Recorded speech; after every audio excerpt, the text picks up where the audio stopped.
네, 우리 오늘 주기도문 6번째 시간입니다. 그동안 여러분 다 아시지만 저희가 하늘에 계신 우리 아버지의 아버지의 뜻, 깊은 뜻에 대해서 우리가 보았고요. 그리고 그 아버지께 드리는 이 기도는 아버지의 뜻을 물어보는, 우리의 뜻을 아뢰는 것뿐만 아니라 아버지의 뜻을 물어보는 그 당신이 중심인 당신의 이름과 당신의 나라와 당신의 뜻에 집중하는 기도라고 하였고요. 그리고 또 당신의 뜻이 아니라 우리의 뜻대로 하려는 것이 시험이다. 그 시험에서 들지 않게 우리가 기도하도록 지난 공부하였습니다. 그리고 지난주에 우리가 이 어려운 구절이라고 말씀드리면서 오늘 우리에게 일용할 양식을 주시옵소서. 이게 왜 어려운 구절이냐면 우리 세상에서 필요한 것들을 이방인처럼 구하지 않고 그리고 그 영원한 것을 구하도록 가르쳐 주신 기도가 주기도문인데, 그럼에도 불구하고 주기도문 한가운데 우리 일상생활에 필요한 것, 너희는 먹을 것 입을 것 염려하지 말라고 가르치시면서도 우리에게 일용할 양식을 주시옵소서라고 가르치셨기 때문에 이것이 좀 맞지 않는 것이 아닌가, 이것이 어려운 것이다 라고 우리가 지난 시간에 나누었습니다. 그렇게 나누면서 기도의 중요한 것들에 대해서 나눴어요. 기도는 하나님께 우리가 필요한 것을 마치 하나님이 모르신다는 것처럼 정보를 드리는 것도 아니고, 또 우리가 원하는 것이 하나님이 계획하신 것보다 마치 더 훌륭한 것처럼 하나님의 뜻을 우리가 변개하려 설득하는 것도 아니다. 우리가 이런 얘기들을 하고, 그러나 기도는 고백의 언어고, 고백의 언어이기 때문에 우리의 필요한 것을 주님 앞에 겸손히 고백하며 그 필요한 것들, 우리가 원하는 것들을 주실 수 있는 분들은 오직 하나님이시다라는 걸 고백하는 마음으로 기도한다고 하였습니다. 또 우리가 그렇게 고백하는 가운데 우리가 원하는 것만 고백하는 것이 아니라 그 원하는 것을 주실 수 있는 분이 하나님이며, 주시거나 안 주시거나 내리시는 그 결정이 가장 좋은 것을 주시는 우리 부모님의 결정이다라는 것도 고백한다고 하였어요. 그래서 그 수많은 우리의 고백 속에 우리의 소원을 들어주시기도 하고 예스 하시기도 하고 노 하시기도 하시는 그 하나님과의 무수한 기도 속에서 우리가 주님과 관계를 맺는다, 이런 내용을 우리가 지난 시간에 나눴습니다. 오늘은 가장 논쟁이 되는 구절입니다. 주기도문에서 우리가 우리에게 죄 지은 자를 사하여 준 것 같이 우리의 죄를 사하여 주시옵소서. 이게 왜 논쟁이 되는지 여러분이 아시겠죠? 왜냐하면 우리 기독교의 핵심 교리는, 우리의 믿음의 근본은 우리의 행위에 따라 구원받고 용서받는 것이 아니라 우리의 행위가 어떻든지 하나님의 지극하신, 우리가 상상할 수 없는 그 사랑과 끝없는 용서로서 우리가 구원받는다라는 것이 우리가 믿는 바입니다. 그런데 이 구절에 의하면 마치 우리가 죄를 남을 사하여 주었기 때문에, 또는 그 우리가 남의 죄를 사하여 준다는 전제 조건 하에 우리의 죄를 사하여 주시옵소서라고 말하는 것처럼 들려요. 그래서 우리가 우리에게 죄 지은 자를 사하여 준 것 같이 우리의 죄를 사하여 주시옵소서. 그럼 우리가 만약에 다른 사람의 죄를 안 사하여 주었으면 우리의 죄를 안 사하여 주시는 건가? 우리에게 주시는 용서와 구원이 우리가 하는 행동의 기본이 되어서, 조건이 되어서 주시는 것인가? 그것은 아닐 텐데, 그러면 왜 이렇게 기도하라고 하셨는가? 이 구절에 대해서 많은 논란이 있습니다. 여러분이 지금 제가 드리는 말씀이 무슨 말씀인지 아시겠죠? 많은 학자들이, 또 신학자들이, 그리고 성인들이, 교부들이 도대체 이 말씀을 어떻게 이해해야 되는가 하고 고민을 했어요. 우리가 믿는 바와 다르기 때문입니다. 가장 일반적인 설명의 하나는요, 이 마태복음 18장 23절부터 35절에 나오는 용서할 줄 모르는 종의 비유에서 우리가 찾을 수 있습니다. 한번 찾아보세요. 마태복음 18장 23절부터 35절입니다. 마태복음 18장 23절에서 35절을 보시면 용서할 줄 모르는 종의 비유가 나와요.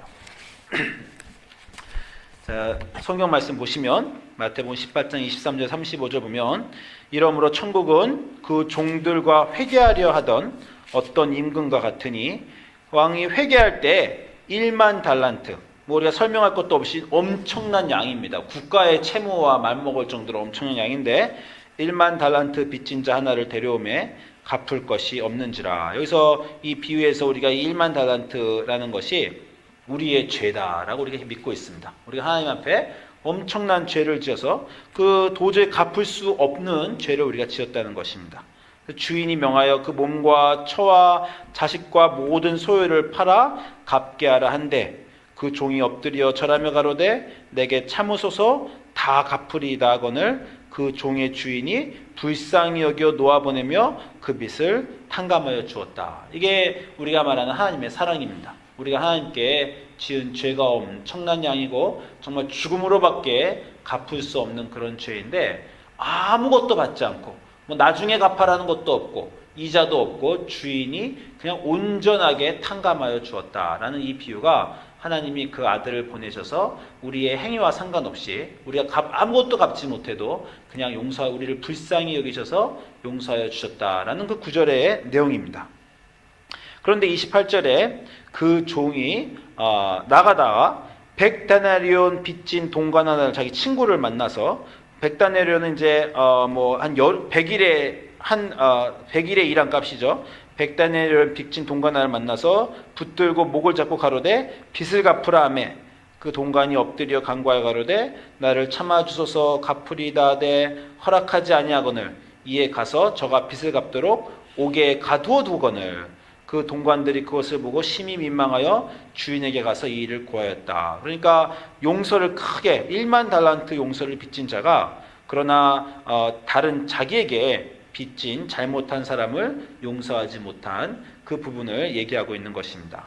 32절에 보니까 여기 화면에 제가 있습니다. 32절에 이에 주인이 그를 불러다가 말하되 악한 종아 내가 빌기에 내가 내 빚을 전부 탕감하여 주었거늘 내가 너를 불쌍히 여김과 같이 너도 내 동료를 불쌍히 여김이 마땅하지 아니하냐 하고 주인이 노하여 그 빚을 다 갚도록 그를 옥졸에게 넘기니라. 너희가 각각 마음으로부터 형제를 용서하지 아니하면 나의 하늘 아버지께서도 너에게 이같이 하시리라. 이 비유를 이 주기도문에 우리가 우리에게 죄를 지은 자를 사하여 준 것 같이 우리의 죄를 사하여 주시옵소서를 해석하는 데 쓰는데요. 그런데 이 비유에서 중요한 것은 주인이 먼저 빚을 용서해 주었다는 거예요. 이 1만 달란트 빚진 자가 아무것도 갚을 것이 없었는데 주인이 먼저 용서하여 주었습니다. 그랬으니 먼저 용서를 받았으니 용서하는 것이 마땅한데 용서하지 못한 그 종의 비유잖아요. 그러니까 이 주기도문에서 우리가 우리에게 죄 지은 자를 용서해 준 것처럼 우리의 죄를 사하여 주시옵소서라고 말할 때 이 말을 이 비유에 갖다 붙이면 한 가지가 더 알게 되는데 그 말은 뭐냐면 주기도문에는 없지만 예수님 말씀하시진 않으셨지만 너무 당연해서 말씀하시지 않은 부분이 그 앞에 있다는 거예요. 이미 우리의 죄를 사하여 주셨으니 그 죄를 사함을 받은 우리가 마치 이 비유에 있는 것처럼 이제 남의 죄도 사하여 주니 우리의 죄를 다시 또 완전히 사하여 주시옵소서라는 거랍니다. 그러니까 많은 사람이 해석할 때 우리가 꼭 죄를 남을 먼저 사해줘야 우리의 죄의 사함을 받는 것이 아니라 그 전에 우리가 남을 사해주지 않을 전에 이미 사함을 받았다라는 것이 중요하다는 것이에요. 그런데 이미 사함을 받은 걸로 끝나진 않고 우리도 다른 사람을 사하여 주는 것이 이미 사함을 받았으니 마땅하다. 그리고 그렇게 사함을 받을 때 우리의 용서가 완전하여진다라는 것이 주기도문에 가르치신 기도라는 것입니다. 그렇게 되면 조금 말이 되죠. 우리의 용서가 우리의 행동으로 인한 것이 아니라 먼저 하나님의 선지하시는 용서로 인해서 용서받는 것이다 라는 것이에요. 한 가지 다른 점은 먼저 용서를 받고 나서 그걸로 끝나는 거 아니라 우리도 용서를 해줘야 그 용서가 여기 있는 이 나쁜 종에게 일어나는 실패처럼 일어나는 것이 아니라 우리에게 완성된다는 것입니다. 이렇게 해석하면 좀 말이 되지만 그래도 의문점이 하나 남습니다. 무슨 의문점이 남습니까? 이 비유를 읽을 때 우리가 우리 자신을 볼 때 어떤 생각이 들어요? 저 안에 있는 그 용서 못하는 종이 우리의 종이라는 우리의 모습이라는 걸 우리가 알고 있습니다. 그러니 이 비유가 맞다고 하더라도 우리가 그동안 저지른 모든 죄를 우리 조상이 저지른 죄를 인간이 저지른 죄를 예수 그리스도의 피로 말끔히 씻어 주셨다는 것을 우리가 우리 행동하고 상관없이 믿는다 하더라도 그런데도 불구하고 그 사랑을 받은 우리가 그 사랑을 아는 우리가 문제는 지금도 남을 용서 못한다는 거예요. 지금도 남을 비웃고 지금도 남을 낮게 보고 지금도 자기가 잘못한 사람을 우리가 정죄한다는 것입니다. 그렇게 되면 우리의 운명은 어떻게 됩니까? 우리의 운명은 이 동관처럼 되는 거예요. 밖에 나가 슬피 울음이 있을 것이라는 겁니다. 주인이 노하여 그 빛을 다 갚도록 그 친구 옥졸에게 넘긴다는 거예요. 그럼 이 말씀대로 하면 여전히 우리 삶에 어떤 문제가 있습니다. 우린 도대체 어떻게 용서를 끝까지 받을 수 있는가라는 것이에요. 여러분, 용서에 대해서 우리가 얘기할 때 흔히 말하는 비유가 돌아온 탕자의 비유입니다. 탕자가 나쁜 짓을 하고 아빠의 물건을 방탕하게 썼어요. 그런데 그 탕자가 돌아오자 아무 조건 없이 아버지가 사랑으로 받아주었다는 겁니다. 그래서 우리가 해피엔딩으로 그 얘기를 알고 있죠. 그런데 그 얘기를 우리의 삶에 또 적용하면 우리를 값없이 용서해 주신 하나님의 사랑에 감사할 수 있지만, 만약에 둘째 그 돌아온 아들이 돌아온 다음의 인생은 어땠을까요? 돌아온 다음부터는 정말 자기를 받아주신 아버지의 사랑에 너무 감업하여 그 다음 30년, 50년을 정말 아무 말썽도 안 일으키고 잘 살았을까요? 우리 한국 사람 말하는 걸로 그 재벌을 개줍니까? 또 잘못을 저질렀을 겁니다. 그러면 그때 아버지는 어떻게 하셨을까요? 돌아온 탕자의 비유에 2탄이 있다고 해서 그 둘째 아들이 돌아와서 아버지의 사랑을 받았지만 또 잘못을 또 저지르고 또 저질렀으면 그 탕자의 비유에 나오는 아버지는 어떻게 하셨을 것 같습니까? 또 용서해 주셨겠죠. 그게 부모님입니다. 또 용서해 주시면서 이 복장이 속이 다 타면서도 또 용서를 해 주셨을 겁니다. 막 화가 나시면서도 결국 또 용서하시고 용서해 주셨을 거예요. 여러분, 구약의 하나님에 대해서 많은 사람들이 오해하는 것이 있는데, 신약의 하나님은 용서하는 하나님인데 왜 구약의 하나님은 화내시고 벌 주시는 하나님이냐, 이렇게 착각하는 경우가 있는데, 구약의 하나님이 왜 이렇게 화를 내실 것 같아요? 여러분 언제 이렇게 누구한테 이렇게 화를 내십니까? 저는 평생에 내 화를 제 자식들한테 다 낸 것 같아요. 다른 사람한테 별로 화가 날 리가 없습니다. 왜냐하면요, 누가 저한테 잘못하면요, 그냥 안 보면 그만이에요. 그냥 에이 똥 밟았다 생각하고 그냥 내쳐버리면 그만이고 그 사람한테 연락 안 하면 그만입니다. 근데 자식은 그럴 수가 없어요. 제가 전에 저희 집사람이 애들하고 하도 지지먹고 싸우길래요, 자, 보다 못해서 옆에서 그렇게 말했어요. 왜 그렇게 화를 내고 싸우냐, 그냥 벌 줘라. 애들이 잘못하면 그냥 한마디로 너 그랬어? 벌 받아. 너 못 나가. 너 폰 내놔. 너 혼나. 방에서 나오지 마. 그리고 벌 주고 그냥 끝내라. 쿨하게 그렇게 해라. 왜 그걸 벌을 못 주고 그냥 어떡하지 못해서 안타까워서 그냥 절절매냐? 왜 부모가 절절맵니까? 벌을 못 주니까. 벌을 못 주는 이유가 사랑해서 그렇습니다. 벌을 딱 줘버리면 그냥 룰대로 하면 돼요. 우리가 부모하고 자식 사이에도 룰을 정했잖아요. 룰과 법칙을 정하고 너 그거 잘못하면 그렇게 될 줄 알아, 이렇게 말했는데 자식이 못 지키면 그냥 확 말한 대로 룰을 지키면 됩니다. 그게 안 돼요. 사랑하니까 그게 안 됩니다. 왜 화가 나냐면요, 고칠 수도 없고 벌을 줄 수도 없고 어떻게 할 수가 없으니까 화가 나는 거예요. 쩔쩔매고 답답하고 화가 나고 힘이 드는 겁니다. 그래서 부모가 자식에게 위협을 가하죠. 너 그렇게 하면 절대 그거 못할 줄 알아? 그리고 자식이 어기면은 벌을 줍니다. 어떤 때는 벌을 주기도 하고 어떤 때는 약속한 벌을 안 주기도 해요. 벌을 주고 나서는 또 후회되죠. 자식이 상한 거 보면 또 돌아가서 고개를 돌리고 후회하고 내가 너무 심하게 대했나, 내가 하겠다고 한 대로 한 것인데 그래도 심하게 대했나 후회하고, 그 다음날 다시 또 애를 어르고, 그 다음날 또 화내고 또 어쩔 줄 몰라 하고. 이게 자식을 키우는 사랑하는 부모의 마음입니다. 여러분이 방금 전에 용서하지 못하는 종의 비유는요, 왜 예수님이 그 비유를 가르쳐 주셨는가의 그 조건을 보면, 그 상황을 보면 먼저 베드로가 이런 질문을 해요. 18장 21절에 베드로가 나와서 주여, 형제가 내게 죄를 범하면 몇 번이나 용서하여 주리까? 7번까지 하오리까? 예수께서 이르시되 내게 이르노니 7번뿐 아니라 7번을 70번까지도 할지니라. 이 말씀을 하시고요, 그 다음에 이 비유를 말씀하시는 겁니다. 그러나 천국은 그 종을 결산하는 어떤 임금과 같다, 이렇게 말씀하시는 거예요. 이 비유만을 보면 용서를 해주는 엄청난 양에 대해서 말하고 있습니다. 그런데 이 비유를 말하는 그 상황을 보면 몇 번을 용서해야 되는가에 대한 대답으로 이 비유를 하셨어요. 몇 번 용서해야 됩니까? 7번까지 합니까? 아니다. 7번씩 70번까지도 해줘라. 그러므로 이 불의한 종을 용서한 왕의 비유를 들어봐라. 그 말씀은요, 이 왕이 그 동관에게 벌을 내리다가도 그 결국 또 용서해 준다는 겁니다. 결국 그 동관이 벌을 받다가도 감옥에서 또 나와서 왕이여, 내가 지난번에 용서를 받았는데 내가 다른 사람에게 잘못해서 이제 감옥에 gat혔는데 그러나 한 번 더 봐주십시오. 그 얘기가 여기는 없지만 그렇게 하면 왕은 또 봐주신다는 거예요. 7번씩 70번씩 또 봐주신다는 겁니다. 하나님이 법칙을 정하시고 그 법칙을 깨신다는 거예요. 그것이 마치 부모가 법칙을 정하고 아이에게 법칙을 깨는 것과 같습니다. 우리 하나님은요, 그 독특한 성격이 성경에 있습니다. 인내하시고 자비가 풍부하시고 그 사랑이 넘치시며 그러나 벌하실 자를 자손의 3, 4대까지 분명히 하시는 우리 하나님에 대한 중요한 성격들이 성경에 많이 나와 있어요. 그런데 그 성격 중에 하나가 이 민수기 23장 19절 보면 하나님은 후회하지 않으신 하나님이다, 이런 구절이 있어요. 민수기 23장 19절 보시면 하나님은 사람이 아니시기 때문에 거짓말을 하지 아니하시고 인생이 아니시니 후회가 없으시도다.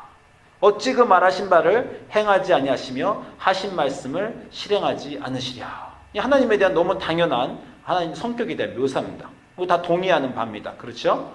여기서 이 후회라는 단어는 히브리어로 나함이라는 단어예요. 나함, 니함이라는 단어인데 후회한다는 단어인데 후회라는 뜻도 되고요, 불쌍히 여긴다라는 뜻도 되고 가엾이 여긴다 이런 뜻도 됩니다. 그런데 어쨌건 후회라는 뜻으로 보면 하나님은 그 인생 그 결정을 후회하지 않으시는 분이다. 너무나 당연히 아는 하나님의 성격이에요. 그런데 여러분 아실지 모르지만 구약 성경 곳곳에서 하나님이 후회하십니다. 제일 먼저는 창세기 6장 6절에서 땅 위에 사람 지으셨음을 한탄하셨다, 후회하셨다. 이 똑같은 나함이라는 단어가 등장해요. 사람 지으셨음을 후회하셨다. 또 신명기 32장 36절 가시면 참으로 여호와께서 자기 백성을 판단하시고 그 종들을 벌하신 후에 그러나 또 후회하셨다. 그래서 그들이 벌을 받을 때 무력함과 갇힌 자나 노임자가 없음을 보시고 벌하시는 것을 후회하셨다. 이런 단어가 또 나옵니다. 또 역대상 21장 15절 보면 그 다윗이 인구조사를 해서 하나님께 벌받는 장면이 있어요. 그때 하나님이 그 천사를 보내서 예루살렘을 멸망시키는 장면이 있습니다. 그런데 하나님이 예루살렘을 멸하러 천사를 보내셨다가 천사가 많은 사람을 멸하려 할 때 그 백성들이 멸하는 걸 보고 하나님께서 그 재앙 내리심을 후회하셨다, 뉘우치셨다. 그래서 천사에게 손을 거두라 라고 말씀하신 장면이 또 있어요. 또 한 구절만 더 보면 여러분이 잘 아시는 요나서에 니느웨, 악한 성 니느웨가 멸망하리라 라고 요나를 통해서 선고하신 후에 니느웨 왕들과 백성들이 금식하고 회개하는 것을 보시고 그들이 그 행한 요나서 3장 10절에 그들이 행한 것을 그 악한 길에서 떠나 돌이킨 것을 보시고 하나님이 뜻을 돌이켜 그들을 내리라고 한 재앙을 내리지 아니하신다라는 구절이 있습니다. 하나님은 성격이 있으세요. 인자하시고 자비하시고 영원하시고 불변하시고 후회하신 리가 절대 없는 그런 분입니다. 인간을 창조하시기 전에 전 우주를 다스리실 때 단 한 번도 후회하신 적이 없는 그런 하나님이세요. 그런데 인간을 창조하시고 그 인간을 자녀 삼으신 후에는 이제 하나님에서 아버지라는 정체성을 스스로 가지신 후에 많은 후회를 하십니다. 왜 후회를 하세요? 사랑하시니까. 벌을 주시기로 작정하시고 내가 너에게 복을 주지만 그렇게는 절대 하지 말아라. 그렇게 하면 반드시 죽고 벌을 받는다라고 약속을 하셔놓고 스스로 법을 정하셔놓고 그 사람들이 그 벌을 받아 죽게 되자 그 법을 후회하신다는 거예요. 하나님은 그 사랑 때문에 자기가 정하신 법을 후회하시는 그런 하나님입니다. 그게 바로 사랑의 하나님입니다. 하나님은 분명 룰을 정하셨어요. 내가 너에게 영원하게 아무 값 없이 너희를 용서하여 줄 것이다. 너희가 진 죄가 1만 달란트가 되고 나의 가슴을 다 상하게 한 죄를 할지라도 내가 내 아들을 통해서 값없이 용서해 줄 것이다. 그러니 내가 너에게 바라는 것은 단 한 가지인데 그 많은 죄의 사함을 받았으니 네 형제 자매가 너희 이웃이 너에게 조금 잘못한 그거는 사랑해 주도록 해라. 그렇게 할 때 너희의 죄 받은 용서가 완성된다. 라고 하나님이 말씀하시고 예수 그리스도에서 그렇게 가르쳐 주셨습니다. 그런데 그것조차 우리가 지키지 못하면 어떡합니까? 하나님은 그 일을 반복하십니다. 그 구절을 우리가 지은 죄를 용서해 준 것처럼 우리의 죄를 사하여 주시옵소서. 그때 우리가 다행히 우리에게 죄 지은 자를 용서해 주면 그 죄가 사함을 받고 우리 그 큰 용서를 받았음에도 우리가 그 용서를 받은 것도 모르고 불의하고 배은망덕하게 남을 또 용서하지 않으면 그래도 또 용서해 주시고 또 용서해 주시고 후회하시고 화내시고 어쩔 줄 몰라 하시고 그리고 위협하시고 너 용서 못 받는다라고 위협하시고 경고하시고 그러나 또 변개하시고 또 위로하시는 그런 하나님이시라는 것입니다. 제가 결혼을 하려고 결정을 옛날에 했을 때 이제 저희 집사람하고 연애하면서 결혼을 하기로 결정을 했어요. 저희 어머님한테 가서 저 여자와 결혼하려고 합니다. 이렇게 말을 했더니 저희 어머님이 저한테 물어보셨어요. 너는 그 여자의 뭐가 좋냐? 왜 그 여자와 결혼하려고 하냐? 어머님으로서 당연히 아들에게 물어보실 수 있는 말입니다. 근데 제가 어머님한테 뭐라 그랬냐면 이 여자는 참 조용합니다. 목소리를 크게 내질 않아요. 자, 이렇게 얘기를 했어요. 엄마도 알다시피 우리 삼남매가 우리 가족이 다 시끄럽잖아요. 저희는 그 시끄러운 집에서 자랐어요. 삼남매가 다 목소리가 크고 말을 다 많이 하고 식사 시간 되면 서로 그냥 말하느라고 정신이 없어요. 집이 늘 시끌벅적, 좋게는 흥겨웠기도 했지만 시끌벅적한 집이어서 여자친구를 만났는데 여자가 너무 조용하니까 참 좋더라고요. 그래서 제가 어머니한테 이 여자는 엄마 조용해요. 같이 있으면 마음이 평안합니다. 그래서 결혼하려고 해요. 제가 이렇게 이제 어머니하고 말씀을 드렸어요. 결혼을 하고 몇 년 지나자 어느 날 제가 입이 딱 벌어지면서 저게 내가 사랑한 그 여잔가 이런 순간이 옵니다. 갑자기 목소리를 막 소리를 지르는 거예요, 이 여자가. 저희가 이 가족 여행을 1년에 한두 번씩 하는데 한 7, 8년 전에, 한 6, 7년 전에 이 헐스트 캐슬도 간 적이 있어요. 헐스트 캐슬 가보셨어요? 이 캘리포니아 지금 산호세하고 LA 중간쯤에 이 헐스트 캐슬이라는 곳이 있는데 애들이 어렸을 때 한 7년, 6년 전에 이 헐스트 캐슬을 가족 여행을 한번 갔어요. 매년 가는 가족 여행인데 정말 최악의 가족 여행이었어요. 왜 그러냐면 이 헐스트 캐슬 가는 길이 너무 일본 국도가 꼬물꼬물해가지고 애들이 차 안에서 다 토했어요. 그리고 호텔에 머물렀는데 제일 싼 호텔을 골랐더니 글쎄 배드복이 따라왔습니다. 저는 인생에서 그 배드복이 옮은 건 정말 치명적인 일이었어요. 게다가 아이들이 호텔에서 그날 밤에 정말 난장을 피웠습니다.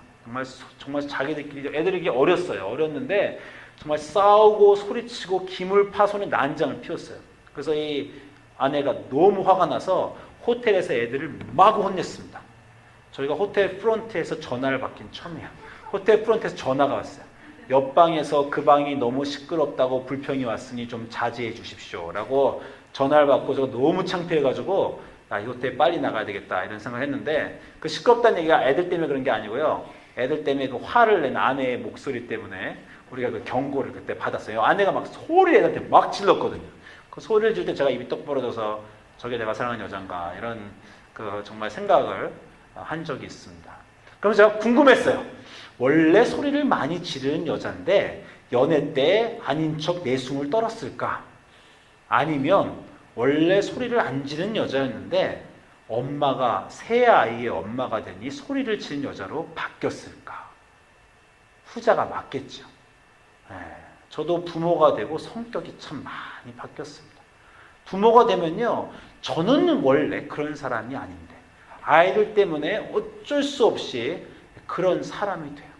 하나님은 공정하시고 온전하시고 룰을 정하시고 이 세상 전체를 지배하시고 그럼에도 불구하고 엄청난 사랑이 있으신 분이라 그 사랑으로 우리를 다스리시고, 그러나 그 사랑임에도 불구하고 혼돈 속에 놔두지 않으시고 막대한 사랑을 주시면서도 그 사랑에 대해서 우리가 보답할 것을, 다른 사람을 용서할 것을 요구하십니다.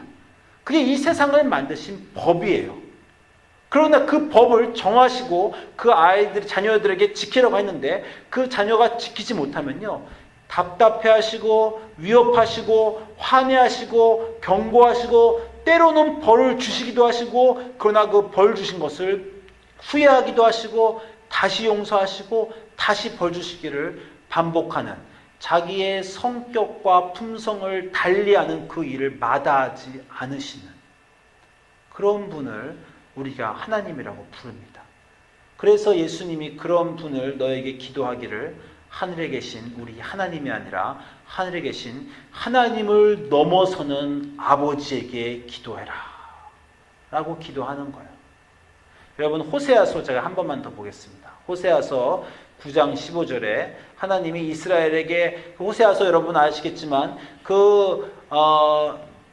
남편에게 간음하고 떠난 고멜을 이스라엘로 비유해서 하나님이 하시는 말씀이에요.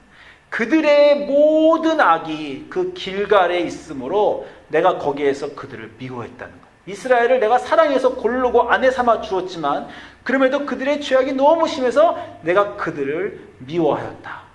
그들의 행위가 악함으로 내 집에서 내가 그들을 쫓아낼 것이다. 쫓아내고 다시는 사랑하지 않겠다. 그들의 죄가 용서하고 받아주고 용서하고 받아줘도 너무 심하기 때문에 내가 다시는 쫓아내고 사랑하지 아니하리라. 그들의 지도자들은 다 반역한 자다. 하나님이 선포하십니다. 하나님 입에서 이 말이 나왔어요. 하나님 입에서 이 말이 나왔으면요, 그 말은 실행되는 겁니다. 변개되지 않아요. 그러나 그 이후에 11장 8절에 가면 하나님이 이스라엘을 향해서 이렇게 말씀하십니다. 에브라임아, 내가 어찌 너를 놓겠느냐. 이미 놓으셨어요. 이미 내쫓는다고 결단을 내리셨습니다. 그러나 에브라임아, 내가 어찌 너를 놓겠느냐. 이스라엘이여, 내가 어찌 너를 버리겠느냐. 내가 어찌 아드마처럼, 이 다른 국가처럼 놓겠느냐. 내가 너를 어찌 스보임처럼 스보임 같이 두겠느냐.